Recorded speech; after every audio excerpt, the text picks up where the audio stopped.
North Korea has achieved something remarkable. For an impoverished country with a GDP smaller than that of Rhode Island, it has built a nuclear and ballistic missile program. The result is a growing arsenal of nuclear weapons with an expanding level of reach.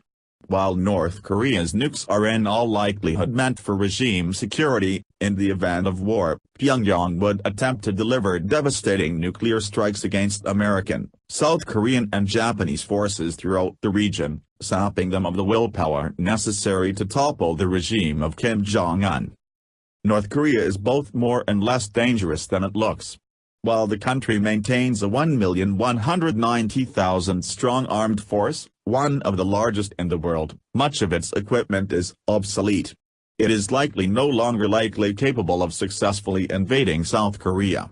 At the same time, it is assessed as having between 10 and 20 nuclear weapons, and has tested a variety of ballistic missile platforms, including medium-range, intermediate-range, submarine-launched and, as of July 4, intercontinental ballistic missiles. While many of these programs have had mixed success, particularly the Musudan missile, North Korea is clearly learning and advancing its abilities both in nuclear weapons design and missile delivery systems. North Korea's nuclear weapons are no longer useful in an offensive role, so the obvious next use is to preserve the regime of Kim Jong-un. Much like Saddam Hussein and Muammar al-Gaddafi, Kim Jong-un in part justifies his regime by his opposition to the United States. At the same time, however, he wants to avoid their fate. Nuclear weapons guarantee Kim security and freedom of action within his own country. Still, in order to be a credible deterrent, Kim needs a credible war-fighting doctrine for his nuclear weapons.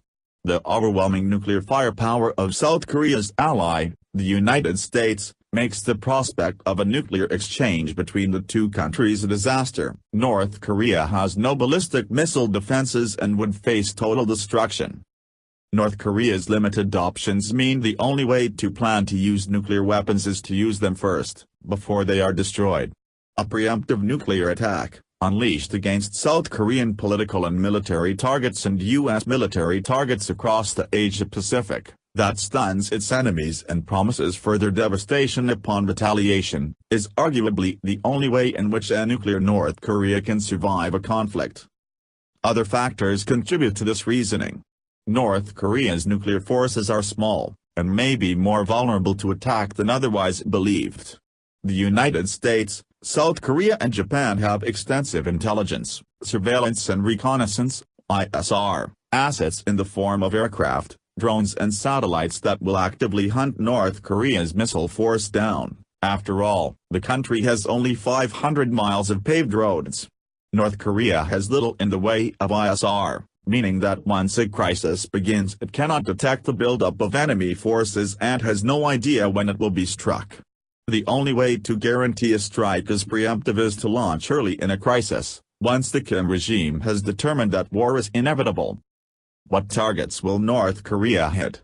In South Korea, propaganda videos have made it clear that the Blue House, the official residence of the South Korean president, is a target, as are South Korea's National Assembly building, the headquarters of the National Intelligence Service and the Ministry of Defense. All of these buildings are located in the capital, Seoul. Depending on the North's advances in nuclear warhead miniaturization technology, these locations could be hit with high explosive, chemical or nuclear warheads, using older, Scud-based Hwasong 6 or -7 missiles, or even NATO-2 toxa missiles. Another major set of targets are U.S. installations in and around South Korea. Within South Korea, the new number one target is the THAAD ballistic missile defense battery. Destroying or disrupting the battery, particularly the IN/TPY-2 radar, would open the way for follow-on strikes against Osan Air Base, Kunsan Air Base, the headquarters of local U.S. forces at Yongsan Garrison in Seoul and the bulk of the 2nd Infantry Division at Camp Humphreys. North Korean nuclear weapons will also strike U.S. facilities throughout the Asia-Pacific, particularly bases for forces reserved for a Korean conflict and those that act as logistical nodes for reinforcements from the United States. The U.S. naval bases at Yokosuka and Sasebo, Japan, Misawa, and Kadena air bases, and Naval Air Station at Sugi would all be major contributors to the war effort that North Korea would like to see shut down. The most distant U.S. bases, for now anyway, that could face attack are those on the island of Guam and the Marianas. North Korean nuclear strikes would not only destroy a considerable amount of Allied war-making potential, but also kill South Korean and Japanese civilians and American military dependents. Bases such as Yokota, on the outskirts of Tokyo, are surrounded by densely populated civilian communities. The explosive power of a multi-kiloton nuclear weapon, even one that scored a direct hit, would guarantee heavy civilian casualties. A 20-kiloton nuclear device, the largest device tested by Pyongyang, dropped on Yongsan garrison in Seoul would kill an estimated 34,000 civilians and injure 106,000 more. The same bomb dropped on Yokota Air Base would kill an estimated 20,000 Japanese civilians and injure another 45,000. Not all of North Korea's nuclear weapons would be expended in a preemptive strike.